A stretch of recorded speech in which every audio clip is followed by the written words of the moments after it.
আমার অনেক খারাপ ঠিক যে আমার মাই আমি এক মরণ থেকে বাঁচাই নিয়েছি, কিন্তু আরেক মরণের পর্যায়ে যাবো আমি কোনো দিন ভাবিনি। আমার নাম স্বপ্না আক্তার, দেশের বাড়ি জামালপুর। আমার মেয়ের নাম ফাহিমা, হ্যাঁ একজন থ্যালাসেমিয়া রোগী। বড় ছেলে তো ওটা মারাই গেছে, ওটা মারা গেছে 2001 সালে, হয়েছে 2.5 বছর বাচ্চা।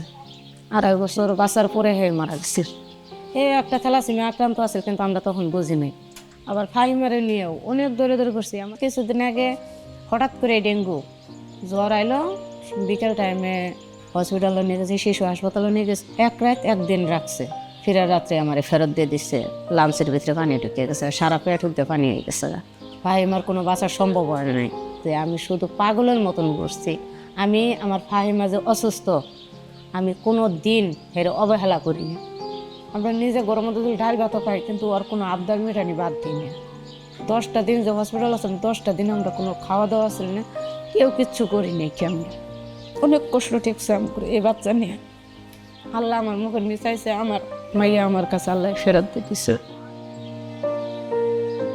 জামালপুর থেকে আয় পড়ছি আম করে, তখন আমার বড় ছেলে কইলো, মা এরম করে আর কতদিন চল, বোন বাঁচাইতে হলে আম করে ঢাকার বাড়িতে পাড়া দিতে হইব। আগে পায়ে রিক্সা চালাইতো দেশে, কিন্তু অটো চালাইতেছে। ইনকাম কতদিন 300 নিয়ে হে, 400 নিয়ে হে, কতদিন 12 মিল করতে পারে না। আমি এই যে গাড়ি চালাই দিনে 5-6 বার এসে দেখে যাই, কারণ বাচ্চাটার কন্ডিশন মাঝে মাঝে ঠিক থাকে না। কারণ এক ছেলে মারা গেছিল, তারা দেখতে পারি নাই। সকালে রাইখে গেছি, 8টার সময় বাড়াইছি, 10টার সময় মারা গেছে। না ভাই, এটা আর কি বারে বারে দেখতে আসি। বাচ্চার চিকিৎসা যতদিন আল্লাহ হায়াত রাখছে চিকিৎসা করে যাব।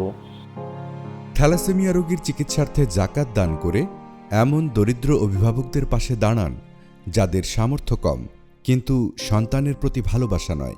এই রমজানে বাংলাদেশ থ্যালাসেমিয়া ফাউন্ডেশনের জাকাত ফান্ডে জাকাত দানের মাধ্যমে সাহায্যের হাত বাড়িয়ে দিতে পারেন আপনিও।